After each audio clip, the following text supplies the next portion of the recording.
आपण को news room को स्वागत करुछि। राज्य रे वर्तमान गोटे कहबा जदि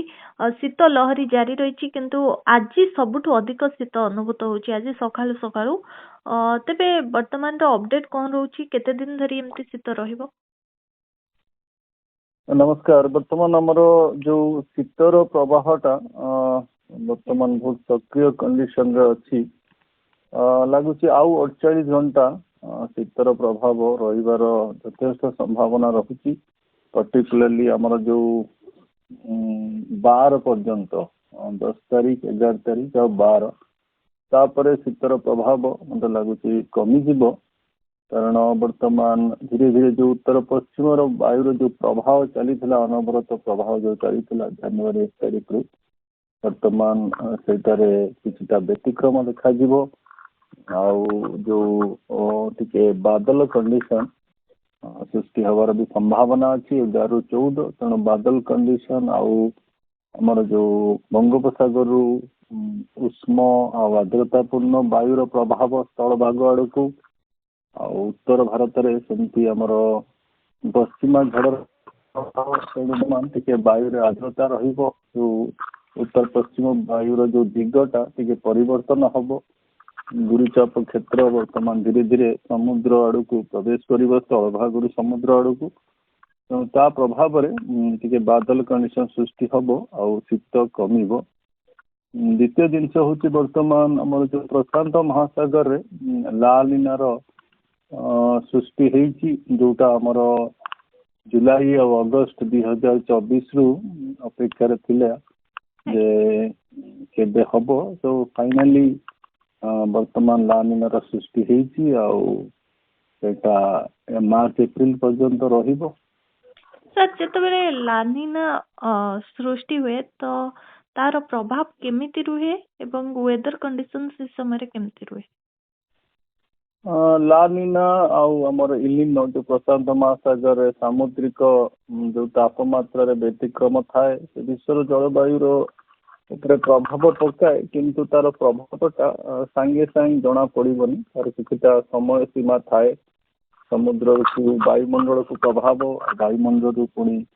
विश्वर समस्त अंचल को विभिन्न विभिन्न प्रभाव थाए। तेणु मत जहाँ लगुच वर्तमान आमर जो शीतर जो मात्राटा जदि स्थानीय कारण कमी जीव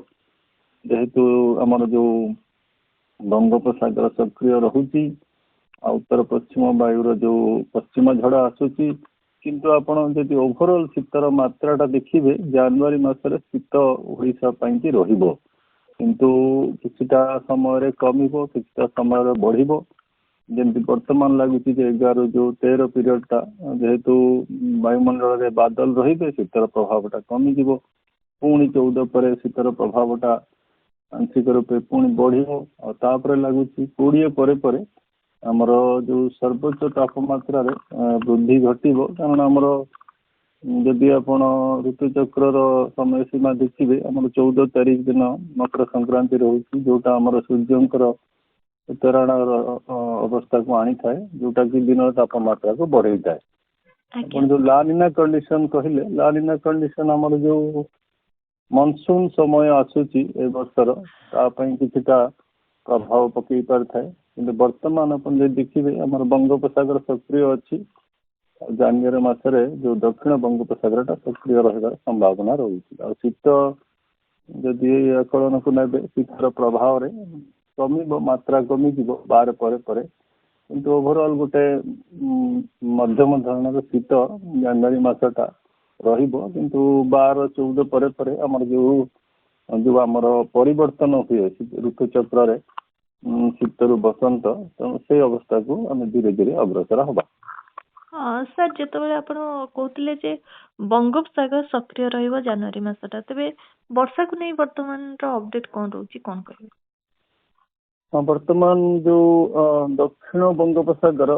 पछु पछ घूर्णिबल रहुची आउ दक्षिण बंगोपसागर रु किछिटा हमर जो दक्षिण भारत राज्य माने जमती तमिलनाडु आंध्र प्रदेश केरला दक्षिण कर्नाटक ये सब अंचल टे बेसी प्रभावित हबार अच्छी। आउ से समय जो उत्तर पश्चिम जो पश्चिमा झड़ आसूची 11 रु 13 से जितेबाला वायु सहित संश्लिष्ट हम इवन आम जो केंद्रीय भारतर राज्य मान महाराष्ट्र मध्य प्रदेश राजस्थान ये सब अंचल भी प्रभावित हो पारे आपर जो उत्तर पश्चिम जो झड़ आसूची उत्तर भारत को प्रभाव दे पारे 11-13 ओडिशा परिप्रेक्षी आप देखिए आमर जो बादल कंडीशन मत लगुच आज अपराह्न पर धीरे धीरे बादल कंडीशन रहिबो आउ 11 जो 13 समय सीमा रोचे जेहेतु बादल कंडीशन रहिबो तेणु सर्वोच्च तापमात्रा टिके ह्रास हम आंशिक वर्षा बहुत कम वर्षा आमर जो पर्टिकुलर आम जो दक्षिण जिला मान रोचे उपकूल जिला पर्टिकुलर पुरी नहीं गंजाम गंजाम नहीं मालकानगिरी ये जो लाइन ऑफ जिला मान रोचंती बहुत कम वर्षा माने बहुत कम वर्षा किंतु जो वर्षा आम देखी डिसेम्बर मसरे 20, 21, 24, 25 ता तुलन किसी नुहे किंतु आंशिक रूपे बादल कंडीशन रही पारे और स्थाने स्थाने बहुत हल्का वर्षा कर संभावना रोचे कारण मेजर जो वर्षार